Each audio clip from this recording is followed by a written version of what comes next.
Bonjour. Bonjour et bienvenue à ce webinaire proposé par la rédaction de l'Argus de l'assurance avec Medavise. Il est consacré à la téléconsultation médicale. La téléconsultation, elle a gagné des années de maturité avec le confinement. C'est même devenu un incontournable de l'offre de services des complémentaires santé. C'est un incontournable qui s'inscrit doublement dans leur stratégie. D'une part, dans le cadre de la transformation digitale de la santé et des complémentaires santé, et puis d'autre part dans la stratégie de services innovants et personnalisés des complémentaires santé, notamment dans le champ de la prévention. Alors quel rôle peut jouer la téléconsultation dans le renouvellement de l'offre des complémentaires santé? C'est ce qu'on va voir avec trois acteurs, ou plutôt trois actrices. Bonjour mesdames. Trois actrices ayant des visions très complémentaires de ces enjeux. Je vous présente en premier lieu, tout en rose, Lydie Canipel. Vous êtes PASS-présidente de la Société française de santé digitale, et puis vous êtes aussi consultante en e-santé. Bonjour. Alors la Société française de santé digitale, c'est une société savante qui accompagne les professionnels de santé et les assurés dans l'évolution des usages de la télé de santé. Et puis elle a pour ambition de promouvoir les usages du numérique en santé comme un moyen de contribuer à la fois à la qualité et à l'accessibilité de l'offre de soins. C'est bien ça, Lydie? J'ai mis.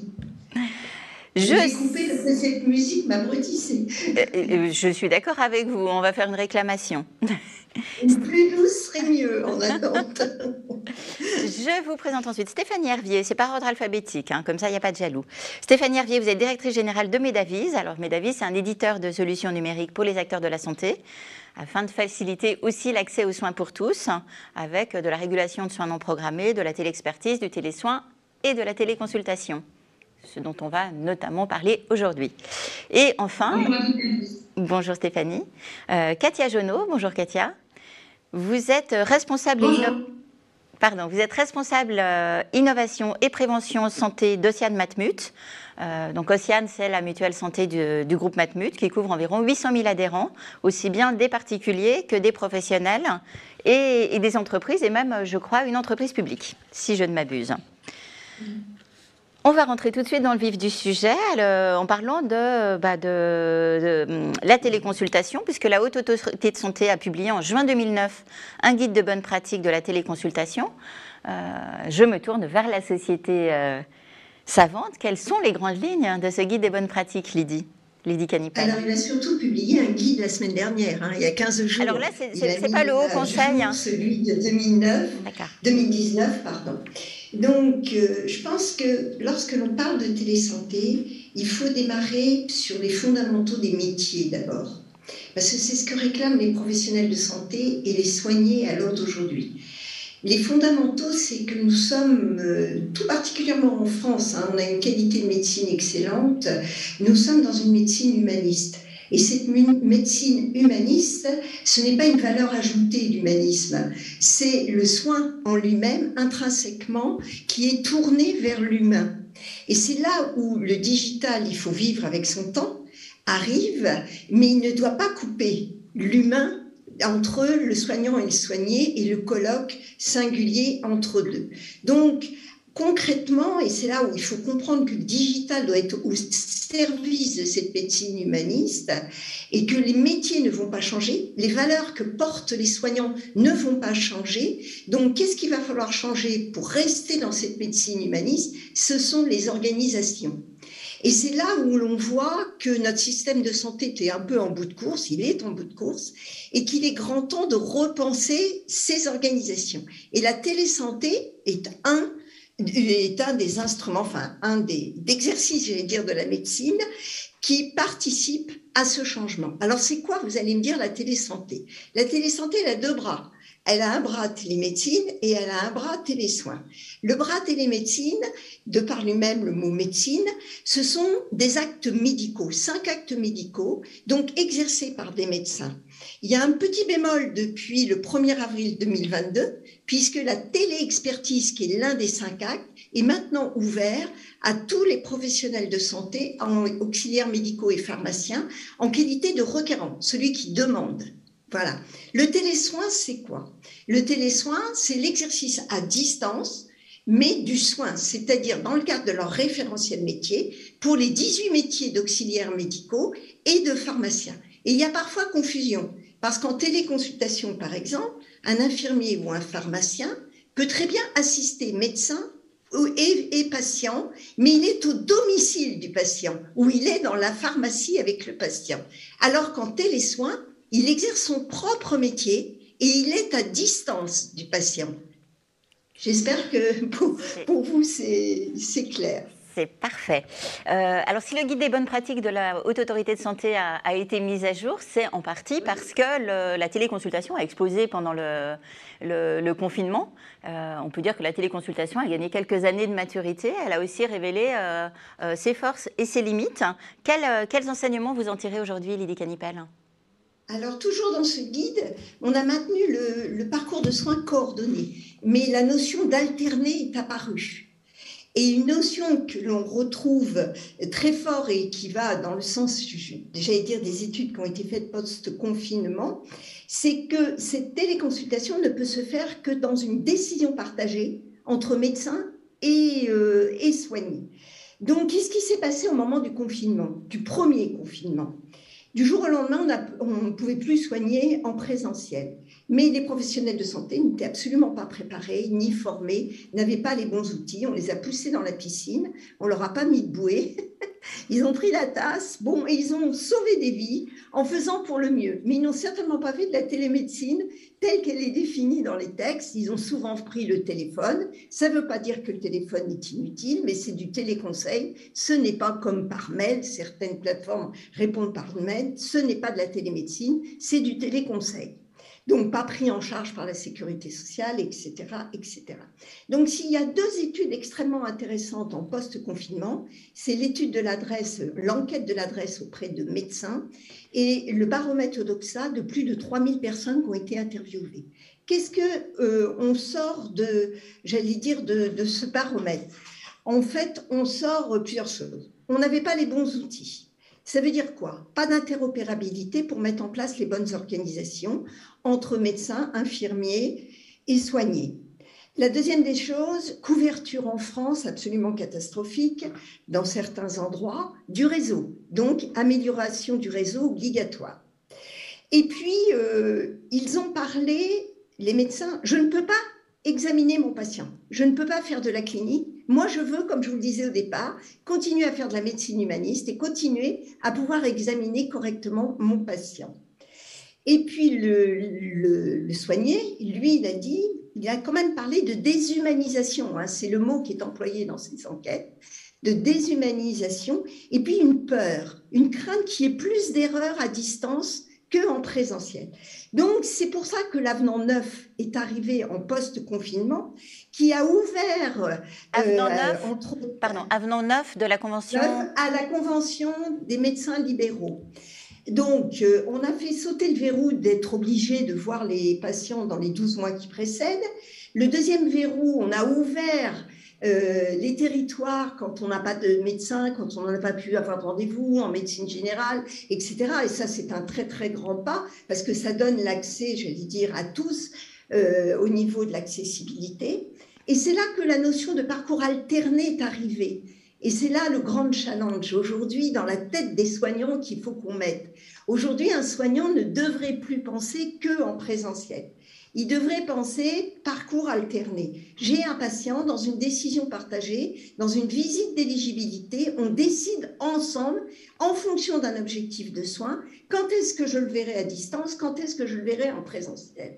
Car le patient n'a pas besoin d'être toujours en présentiel, mais il ne doit pas non plus être toujours à distance, car on ne peut pas tout faire à distance. Donc il y a vraiment là, cette notion d'objectif de soins dans certaines pathologies et de façon personnalisée par rapport au patient et par rapport à lui, s'il est d'accord ou pas, de dire je suis parfois à distance, je suis parfois en présentiel avec tel et tel patient. Ensuite, il y a le soin de premier recours, hein, où le patient est libre aussi de choisir avec qui il a envie et par qui il a envie d'être soigné. Mais c'est un grand pas hein, d'avoir... mais aujourd'hui, c'est ce challenge qu'il faut passer. Aujourd'hui, la téléconsultation ne représente que 3% de l'activité des médecins généralistes, ce qui est dérisoire, hein, complètement. Et donc, vous me demandiez le grand challenge. Je crois qu'aujourd'hui, on est vraiment dans un système de santé à bout de course. On a de nombreux acteurs qui exercent de la téléconsultation, mais comme d'habitude en France, les bons Gaulois, chacun fait son truc dans son coin. En gros, c'est à peu près ça. Alors que réellement, je pense qu'il est urgent que la CNAM mette tous les acteurs ensemble.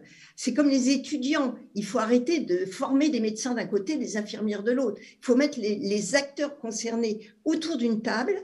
Et puis, il faut définir le rôle et la responsabilité de chacun des acteurs, et il faut se servir de toutes les ressources que l'on a aujourd'hui en France, avec des nouveaux acteurs comme les plateformes qui sont arrivées, et il faut se servir de chacun pour renforcer la qualité du soin, renforcer le parcours du soin, et puis revoir complètement tous autant que nous sommes notre imaginaire en santé.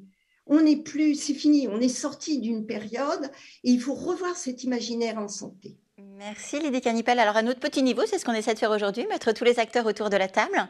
Et en l'occurrence, Stéphanie Hervier, Medavis est un acteur important de la télésanté. En tant qu'acteur de télésanté, quels enseignements vous avez tirés de la crise sanitaire qui a vu effectivement votre activité bondir? On a une vraie, je pense qu'on a une vraie chance et une vraie force, c'est qu'on travaille vraiment avec l'ensemble des acteurs. C'est-à-dire qu'on travaille autant avec des complémentaires santé qu'avec des médecins, des établissements, etc. Alors nous, ce qu'on a vu, effectivement, la crise, elle a créé une vraie révolution dans les usages de la téléconsultation, hein, si on se concentre sur cet acte-là. Je pense que là où il y avait de la méfiance de la plupart des acteurs, aujourd'hui, plus personne ne se pose la question du sérieux et de la légitimité de ce type de pratique. Pour rebondir sur ce que Lydie expliquait à l'instant, je pense que pendant longtemps, certains ont fait l'erreur du 1 pour 1, c'est-à-dire qu'ils se disaient une téléconsultation égale une consultation, et c'est ça qui générait de la méfiance, parce que effectivement, la téléconsultation ne doit pas être la règle. C'est un média de consultation qui vient s'intercaler à certains moments dans un parcours de soins complet. Un autre enseignement, je pense, de la crise, c'est que justement l'expérience montre que la téléconsultation, elle fonctionne à peu près pour toutes les spécialités. Avant la crise sanitaire, c'était amusant, nous on parlait avec beaucoup de médecins, les médecins généralistes disaient ah oui, la téléconsultation c'est génial pour les dermatos. Les dermatos disaient ah bah non, nous c'est un peu compliqué, la qualité de l'image n'est pas terrible, mais pour les psychiatres c'est une évidence. Et là les psychiatres nous disaient bah non, en fait moi j'ai besoin de la relation avec le patient, mais en anesthésie ça peut être tellement pratique. Vous voyez, chacun trouvait ça génial chez les autres. Je pense qu'à l'issue de la crise, plus personne se pose la question, ça peut être pratique, contributif sur chaque spécialité. Plus spécifiquement maintenant sur les complémentaires santé, mi-mars, les complémentaires, beaucoup elles étaient prêtes vraiment pour venir en soutien du système de soins avec des services, appelons ça téléconseil, téléconsultation, il y aurait toute une discussion à avoir sur ce sujet, en tout cas pour ce service qu'elles apportent à leurs adhérents, et je pense que ça a vraiment permis de venir rassurer les adhérents. Après, nous, aujourd'hui, ce qu'on note, c'est attention, parce que parfois, il peut y avoir une dérive consumériste. C'est-à-dire que certains patients vont considérer ces services comme des distributeurs d'ordonnances ou de certificats médicaux. Or, ça n'est pas notre rôle. Notre rôle, c'est surtout pas de se substituer au parcours de soins, c'est vraiment d'apporter de la réassurance, un dépannage en complément du parcours de soins et créer vraiment ce parcours complet.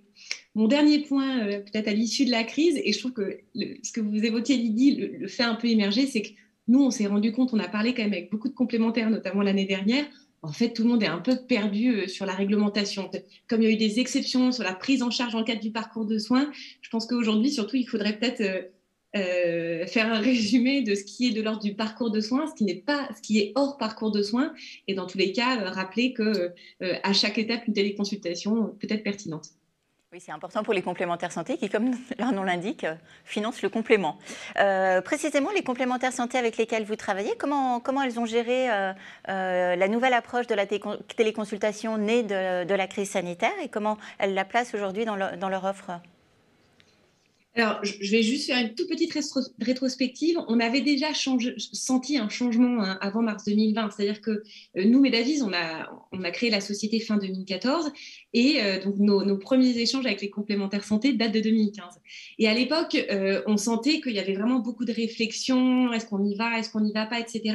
Et très progressivement, au fil des ans, on s'est rendu compte que là où le service de téléconsultation était un nice to have dans leur contrat individuel, dans leur contrat collectif, c'est devenu un must have. Donc ça, c'est la première chose. Et en revanche, avec la crise, ce qui a vraiment émergé, c'est qu'elles ont une place Elles ont un vrai rôle à apporter dans la réassurance, dans l'accès à des médecins parfois en dehors des horaires d'ouverture des cabinets médicaux quand le patient a un sentiment d'urgence, vraiment une urgence ressentie qui ne relève pas forcément du centre 15 ou des urgences hospitalières.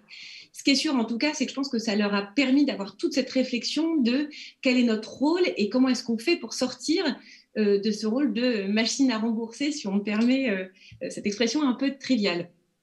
Après, je pense qu'il y a quand même encore un peu de travail, heureusement. En 2021, vous voyez, nous, on a été sollicités dans le cadre de plusieurs appels d'offres avec des groupes majeurs et on a vraiment été surpris parce qu'il y avait des usages des services de téléconsultation qui allaient du simple au décuple. Et ça dépendait vraiment de la stratégie que choisissent les acteurs. Est-ce qu'ils veulent apporter un simple service marketing, couteau suisse, qui va un peu étayer leurs promesses de vente, ou alors est-ce qu'ils s'en saisissent et ils ont une stratégie globale de prise en charge de leurs assurés? Très bien. Katia Jonot, chez Ossian Matmut, j'imagine que vous vous reconnaissez dans cette volonté de ne pas être simplement une machine à rembourser des prestations santé. Quelle est votre stratégie d'innovation et quelle est la place Katia Jonot, pardon. Là, je vois Oui. Lydie Canipel. Katia Jonot, quelle est votre stratégie d'innovation et de services innovants? Alors oui, c'est vrai que nous, au Ossian Matmut, on est une complémentaire santé, donc notre rôle premier, c'est de financer les dépenses de soins de nos adhérents, mais pas que. Notre rôle est aussi de contribuer à améliorer l'accès aux soins de nos adhérents, ces fameux déserts médicaux, et aussi trouver des moyens pour faire en sorte qu'ils vivent le plus longtemps possible en meilleure santé. Donc, si vous voulez, l'innovation, elle est au cœur de ces trois objectifs-là, au cœur du réacteur d'Ossian Matmut. C'est une culture interne qui s'est matérialisée il y a 7 ans avec la création d'une direction innovation au sein de notre société et qui maintenant est présente à tous les niveaux, que ce soit au niveau du marketing produit, au niveau du digital, de l'expérience client, mais également au niveau des services qu'on peut proposer dans notre offre assurantielle. Et ce sont des services qui sont à forte valeur ajoutée, comme la téléconsultation par exemple. Alors justement, quelle est la place de la téléconsultation dans cette stratégie innovante ? Eh bien, la téléconsultation est un des services qu'on propose. Nous, on a commencé à nouer des partenariats avec des acteurs comme Medavis, justement, innovants en santé. La téléconsultation, on la propose depuis 2015 en inclusion dans nos contrats. On était l'une des premières mutuelles, pour la petite histoire, à le proposer, parce qu'on était convaincus aussi de ce que disait Stéphanie tout à l'heure, le fait que nos adhérents puissent joindre un médecin lorsque le médecin traitant n'est plus disponible, donc le soir, le week-end et également la nuit. Ça permet aussi de désengorger les services d'urgence des hôpitaux. Donc pour nous, c'est un service qui est un vrai levier de fidélisation. D'ailleurs, on le voit aussi dans les taux de satisfaction. On a un score très élevé sur la téléconsultation qui est de 4,6 sur 5. Voilà. Mais ça ne vous empêche pas de proposer d'autres services qui ont une forte composante digitale.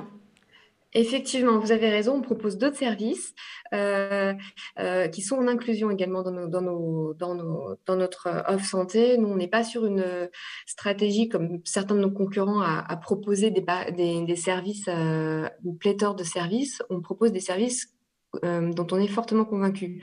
Donc, ça va de GoodMed, qui est le Yuka du médicament, à 4 programmes de coaching santé personnalisés sur le sommeil, la santé mentale, l'alimentation, et aussi avec un autre partenaire, Salvom, qui propose de manière ludique des façons de se former aux gestes qui sauvent. D'accord. Et quand Stéphanie Hervier parle de services paillettes, ce n'est pas votre cas. Vous les mettez en inclusion avec une vraie volonté que les adhérents s'en emparent, les utilisent avec un vrai taux d'usage. Effectivement. Stéphanie Hervier, comment vous reconnaissez l'approche de la téléconsultation telle qu'elle est pratiquée par Ossian Matmut? Est-ce que ça correspond aux pratiques de la plupart des complémentaires santé? Et est-ce qu'elle est différente de celle que vous pratiquez à l'échelle d'un territoire? Puisque vous avez aussi une approche d'accompagnement des territoires et des établissements de santé. Oui, tout à fait. Alors, la première chose, du côté de Ossian, nous, c'est un partenariat qu'on valorise énormément parce que justement, comme le mentionnait Katia, je pense vraiment que Ossian, la mutuelle Ossian Matmut a une vraie stratégie. C'est-à-dire que l'idée, c'est d'apporter des valeurs à service ajouté pour leurs adhérents. Pour l'anecdote, ça fait effectivement quelques années qu'on travaille avec Ossian. Juste pour vous donner un chiffre, nous, je me permets, Katia, de le partager, mais depuis, je crois que c'est 2018, il y a eu une extension du portefeuille d'adhérents. Ossian a gagné 30% à gagner 30% d'adhérents dans son portefeuille. Je pense que c'est la meilleure preuve de ce qui se passe quand il y a une stratégie très claire, déroulée au service de l'adhérent. Après, peut-être plus globalement, votre question, notamment comparer, entre guillemets, cette approche complémentaire santé et l'approche territoriale, je pense que justement, il faut peut-être arrêter d'opposer les deux et voir plutôt la complémentarité. Je pense que, par exemple, la téléconsultation dans le cadre du parcours de soins, elle impose la visioconférence parce qu'on est dans du parcours de soins, parce qu'il faut un examen un petit peu plus poussé. Je pense que l'avantage des services des complémentaires santé, c'est qu'il y a davantage d'inclusion numérique. On propose de l'accès téléphonique notamment. Donc, je pense que là, c'est complémentaire. Pareil, une complémentaire santé va apporter un service disponible en dehors des horaires d'ouverture des cabinets médicaux. Mais là où je pense que ce serait vraiment intéressant d'avoir une réflexion beaucoup plus globale, et Lydie, je pense que vous avez raison, à un moment, il faudrait réunir l'ensemble des acteurs du système de soins en France pour voir où chacun va se positionner. Mais typiquement, nous, quand on a créé Medavise à l'époque, on avait beaucoup regardé la Suisse. La Suisse, ils sont lancés dans la téléconsultation depuis 1999. Et eux, alors, ils ont carrément positionné les complémentaires en amont, en filtre du parcours de soins. C'est-à-dire que l'adhérent passe par là avant ensuite d'être orienté. Je dis pas qu'il faut répliquer textuellement en France, mais je trouve que ça donne matière à réflexion sur le rôle de chaque acteur dans le parcours de soins du patient. A fortiori, dans le contexte actuel où les deux grands enjeux de notre système de santé, c'est une meilleure prévention et puis une meilleure prise en charge des maladies chroniques. Mais on y reviendra tout à l'heure. Je reviens sur la question de la crise sanitaire avec Katia Jonot. On a effectivement vu à quel point ça a démocratisé la téléconsultation. Comment ça s'est traduit concrètement chez vous, chez Océane Matmut ? Eh bien, effectivement, vous le soulignez, au moment du premier confinement, on a poussé ce service-là en termes de communication auprès de nos adhérents. Pour la petite histoire, pour rappel, les patients avaient quand même peur de se rendre dans les cabinets médicaux. Et donc, ça nous a paru comme vraiment un service à forte valeur ajoutée. Et on a vu d'ailleurs dans l'utilisation de ce service-là, les chiffres ont explosé de notre côté. Donc, ça fait en sorte effectivement, de démocratiser la téléconsultation.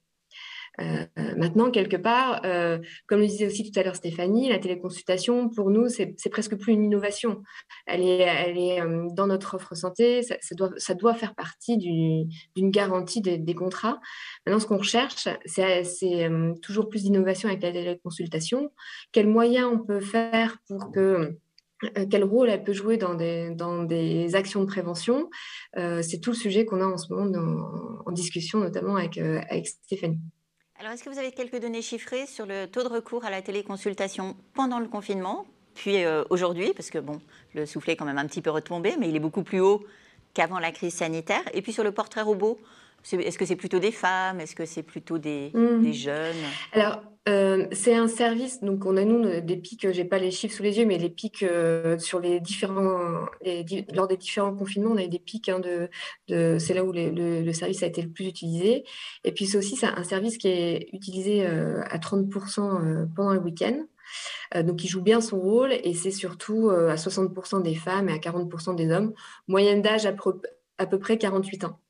Voilà. Et donc, la plupart des spécialités qui sont consultées chez nous sur nos adhérents, c'est à 80% un médecin généraliste.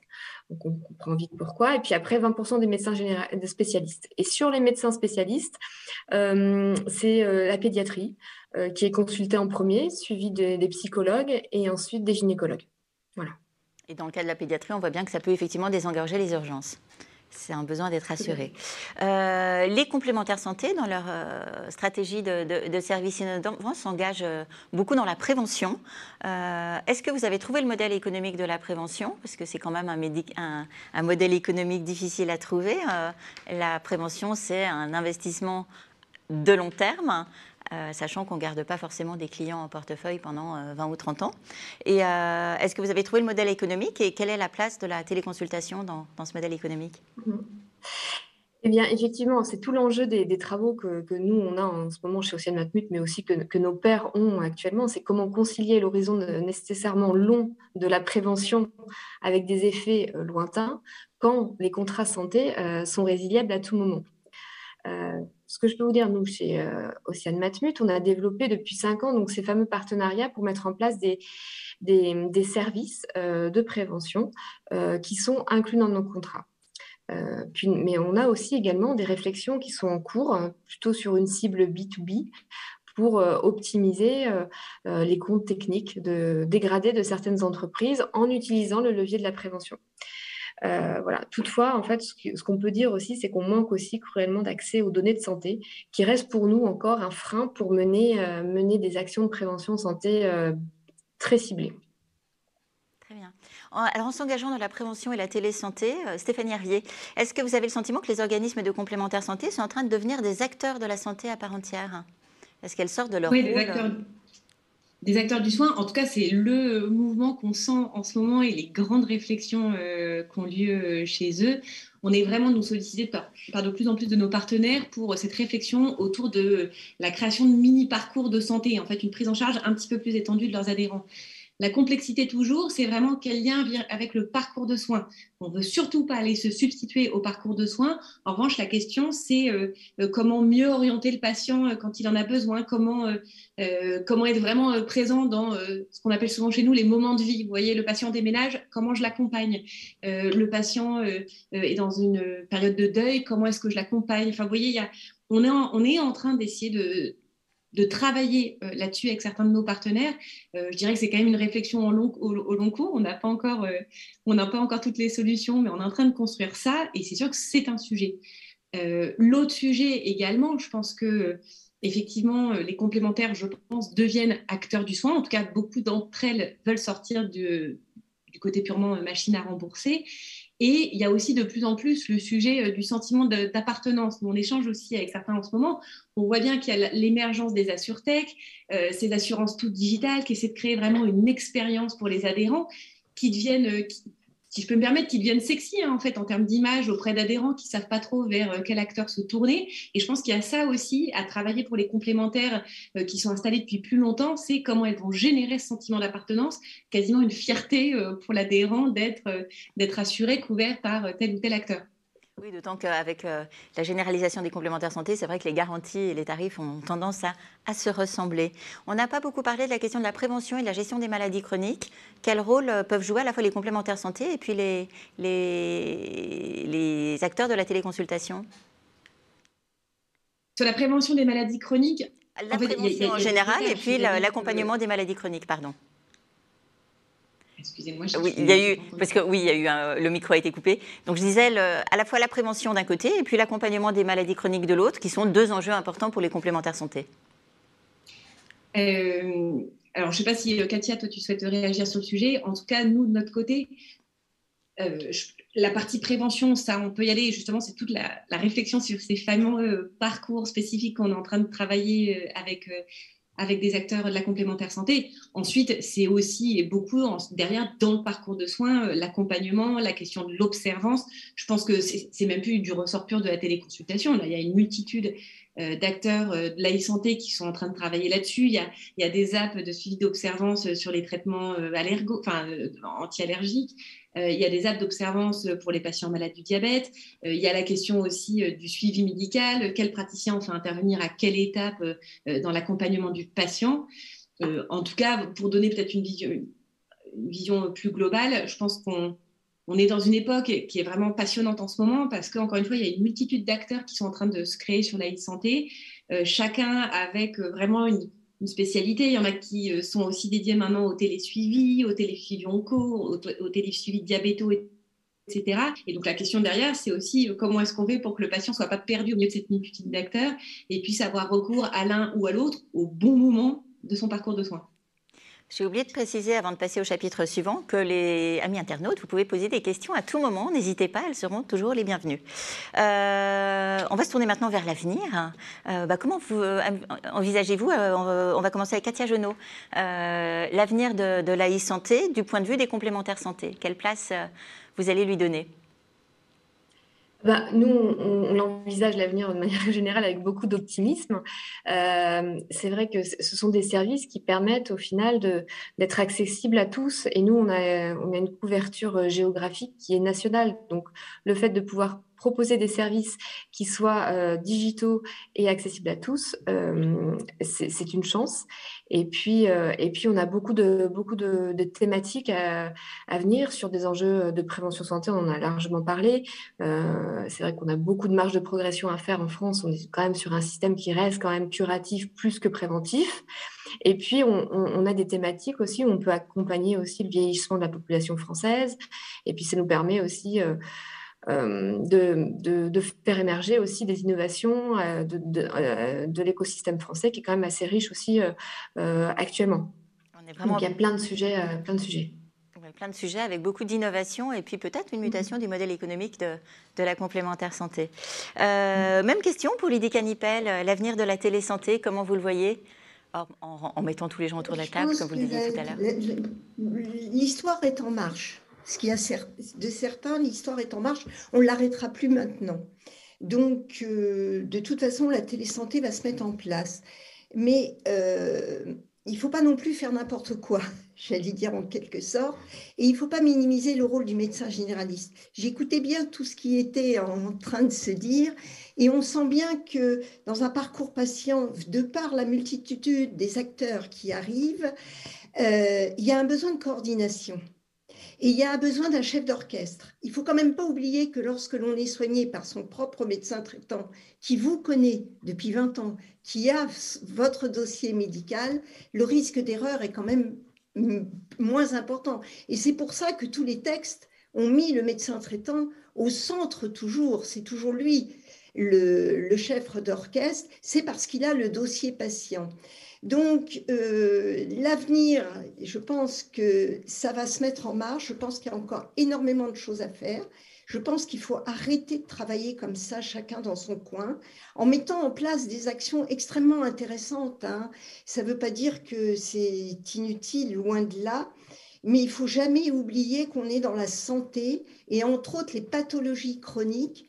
Je suis certain que repenser les parcours avec différents acteurs, avec du télésoin, avec de l'éducation thérapeutique, c'est indispensable puisque moi-même j'ai dû mettre en place en 2011 la première équipe pluridisciplinaire avec à la fois télémédecine et télésoins et c'était extrêmement intéressant de voir comme les patients, on a renforcé la proximité du patient.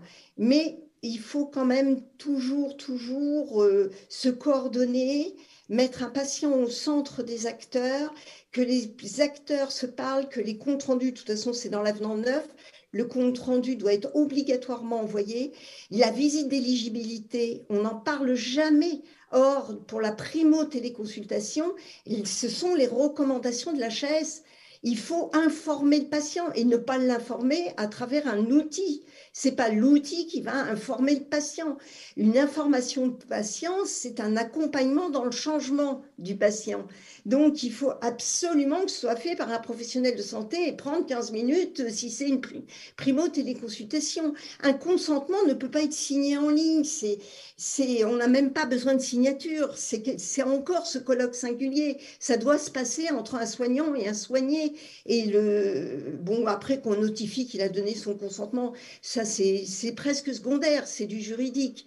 Mais c'est le moment qui est important et qui fait que l'on est bien soigné. Moi, personnellement, en tant que patiente, je revendique d'être toujours aussi bien soignée et toujours dans cette relation, j'allais dire, soignant-soigné et en toute sécurité. Il y a aussi tout le problème des bases de données. Qu'est-ce qu'on fait des bases de données aujourd'hui? Pourquoi on les analyse?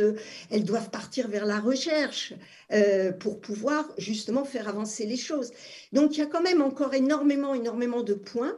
Je vous invite à venir à notre congrès, le 5 et 6, puisqu'on va se réunir à plus de 400 pour penser qu'est-ce que sera le patient dans 10 ans, qu'est-ce que seront les métiers dans 10 ans, qu'est-ce que seront les outils dans 10 ans et qu'est-ce que sera la France au sein de la santé digitale, au sein de l'Europe, dans les 10 ans à venir. Et on va bâtir à partir de là des recommandations, donc ça répond complètement à votre question, des recommandations pour le ministre de la Santé ou le même ou un autre, qui sera élu. Donc, et là, le but, c'est aussi tous les acteurs ensemble de réfléchir et de bâtir des préconisations. Magnifique programme et ambitieux. C'est 5 et 6 juin. Oui, parce qu'il y a trop de belles initiatives, je ne les minimise pas, mais trop à l'heure d'aujourd'hui, chacun dans son coin. Et puis tout à l'heure, Stéphanie disait, les textes changent, on ne sait plus trop où on en est, mais il y a des bonnes formations, Stéphanie, aussi, qui existent. Il y a des formations par e-learning, comme nous, on a fait, qu'on met tout le temps à jour et qu'on peut mettre à disposition d'organismes comme les vôtres, bien sûr avec une licence, mais il y a les outils aujourd'hui pour tout ça et pour s'approprier, parce qu'au bout du compte, ils ne sont pas si compliqués que ça, nos textes, mais pour se les approprier en pratique. C'est-à-dire, c'est sûr que quand on lit par exemple, le décret télésanté du 3 juin 2021, on s'arrache les cheveux, on n'y comprend rien si on n'est pas expert dans ce domaine-là.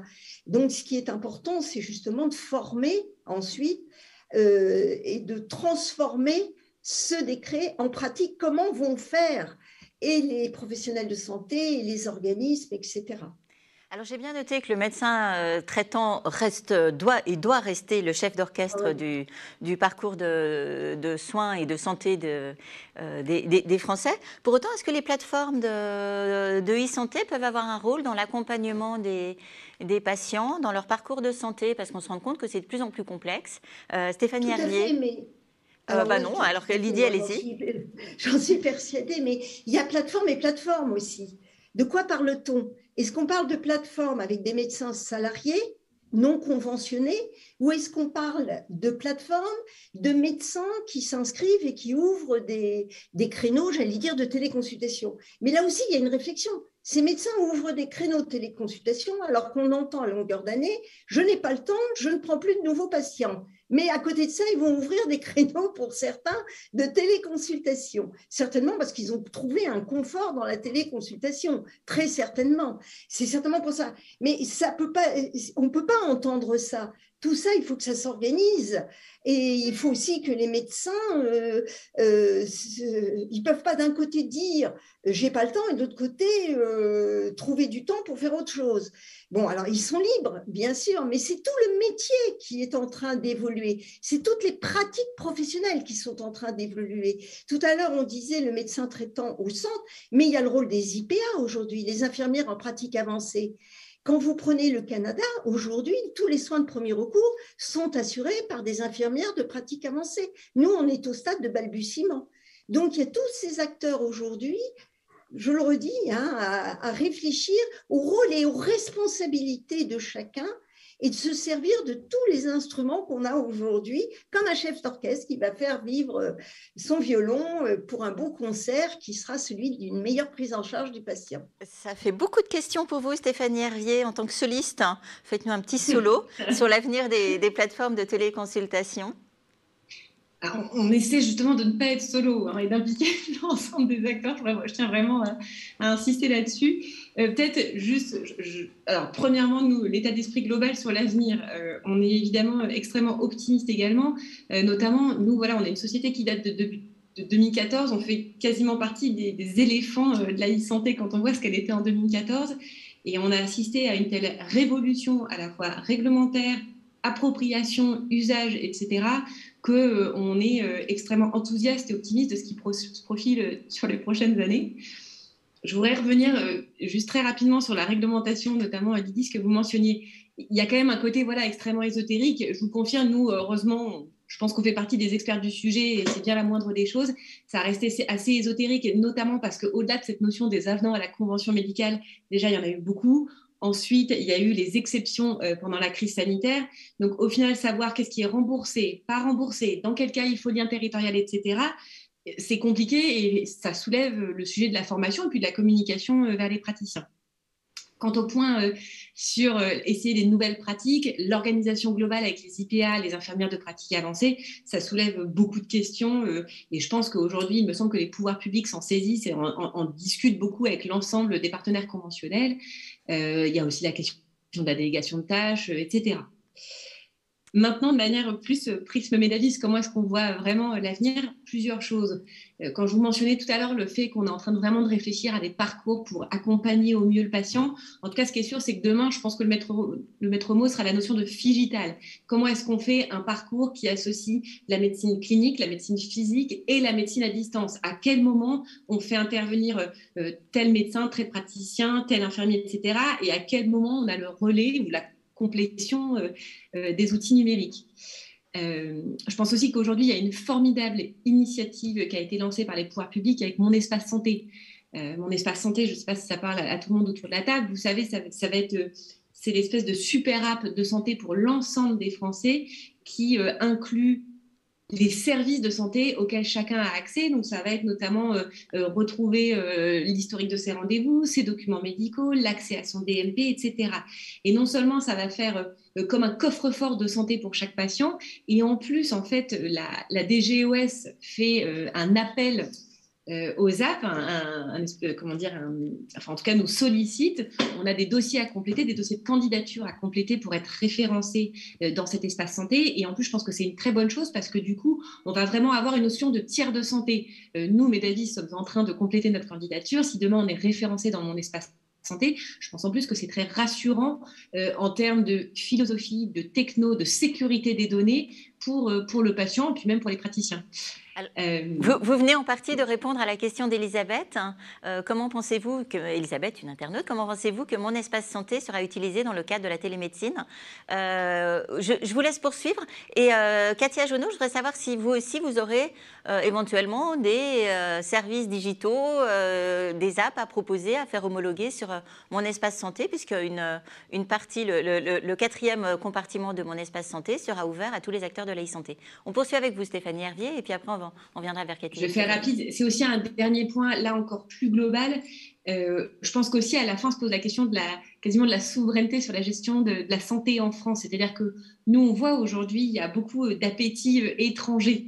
Il y a beaucoup d'investissements dans la e-santé par des fonds d'investissement, des entreprises américaines, anglo-saxonnes, nordiques, etc., qui sont en train de venir en France avec des moyens très importants. Et donc, c'est aussi comment est-ce qu'on fait en sorte que des champions français soient présents au service de la santé, au service du public et du secteur public. Mais voilà, comment est-ce qu'on construit ces partenariats nationaux, éventuellement européens, pour créer des acteurs qui comptent? Soyons gaulois, comme disait Lydie tout à l'heure. Hein. Même question pour Katia Jonot. Est-ce que vous envisagez de déposer des dossiers pour faire homologuer des services spécifiques dans Mon Espace Santé? Et comment vous voyez ce nouveau dossier médical partagé très, très amélioré qui vient d'être lancé? Katia Jonot. C'est des sujets qu'on aborde aussi chez nous. C'est plutôt des travaux en cours, justement, pour voir comment on se positionne sur Mon Espace Santé.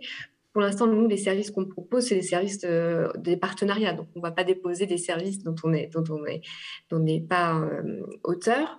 Après, on travaille plutôt sur comment on peut récupérer de façon anonymisée des données pour pouvoir ensuite proposer un remboursement instantané, par exemple, ou des dépenses de santé, ou alors, par exemple, également proposer des programmes de prévention ciblés. Voilà. Mais là, on n'est pas encore au stade de déposer des candidatures, on est plutôt en stade de réflexion sur comment on s'imbrique dans ce dispositif. J'avais l'impression qu'une autre question allait arriver, mais en fait non. Je crois que ça veut dire que vous avez été parfaite. Vous avez répondu à toutes les questions. On arrive au terme de cette table ronde, pile poil dans le timing. Il me reste à vous remercier toutes les trois. C'était passionnant. Et je crois que c'est le début d'un long chemin, puisque la réflexion sur tous les enjeux de l'e-santé ne fait que commencer. Donc je vous donne rendez-vous pour plein d'autres épisodes de ce long feuilleton. Merci beaucoup. Merci à toutes. Merci de votre attention. Très bonne journée. Merci beaucoup. Au revoir. Au revoir.